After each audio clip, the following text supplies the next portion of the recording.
ನಮಸ್ಕಾರ, ನನ್ನ ಹೆಸರು ಕಾಂಚನ ನಾಯ್ಕ. ನಾನು ಕೇರಳದಿಂದ ಬಂದಿದ್ದೀನಿ. First of all thank you Sharath sir.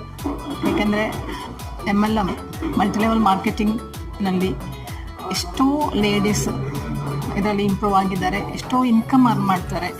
ಅದನ್ನು ನೋಡಿಕೊಂಡು ನಾನು ಈ ಬಿಸ್ನೆಸ್ಸಿಗೆ ಬಂದವಳು. ಬಟ್ ಎಲ್ಲೋ ಈ ಬಿಸ್ನೆಸ್ಸನ್ನು ಮುಂದೆ ಕೊಂಡೋಗಲಿಕ್ಕೆ ಸಾಧ್ಯ ಆಗ್ತಾ ಇಲ್ಲ. ನಾವೆಲ್ಲೋ ಎಡವುತ್ತಿದ್ದೀವಿ, ಅಥವಾ ನಮ್ಗೆ ಇನ್ನೇನೋ ನಾಲೆಜ್ ಸಿಗಬೇಕು ಅನ್ನೋ ಸಂದರ್ಭದಲ್ಲಿ ಶರತ್ ಸರಿದು ಬುಕ್ ಓದಿದೆ, 3 ಬುಕ್ ಓದಿದೆ. ಸೊ ಅಲ್ಲಿಂದ ಮತ್ತೆ ನಮ್ಮ ಲೈಫಲ್ಲಿ ಬಂದ ಚೇಂಜಸ್ ತುಂಬ ಇತ್ತು. ಸೊ ಇವತ್ತು ಶರತ್ ಸರಿದು ಪ್ರೋಗ್ರಾಮ್ ಅಟೆಂಡ್ ಮಾಡಲಿಕ್ಕೆ ಚಾನ್ಸ್ ಸಿಕ್ಕಿತ್ತು. ಇವತ್ತು ಸಿಕ್ಕಿದ ಈ ಪ್ರೋಗ್ರಾಮಲ್ಲಿ ಯಾಕೆಂತೇಳಿದರೆ ನಮ್ಮ ಗುರುಕುಲದಿಂದ ಸಿಗುವಂಥ ವಿದ್ಯೆ ಯಾವ ರೀತಿ ನಮ್ಮ ಲೈಫಲ್ಲಿ ಚೇಂಜಸ್ ತರಬಹುದು ಅಂತ ಈ ಒಂದು ಸಣ್ಣ ಕ್ಲಾಸಲ್ಲಿ ನನಗೆ ಅರ್ಥ ಆಯಿತು. ಸೊ ಇನ್ನು ಬರೋ ಎಲ್ಲ ಪ್ರೋಗ್ರಾಮ್ಸನ್ನು ಅದು ಯಾವುದೇ ಫೀಸ್ ಇದ್ದರೂ ಯಾವುದೇ ಟೈಮ್ ಇದ್ದರೂ ಅದನ್ನು ತಪ್ಪ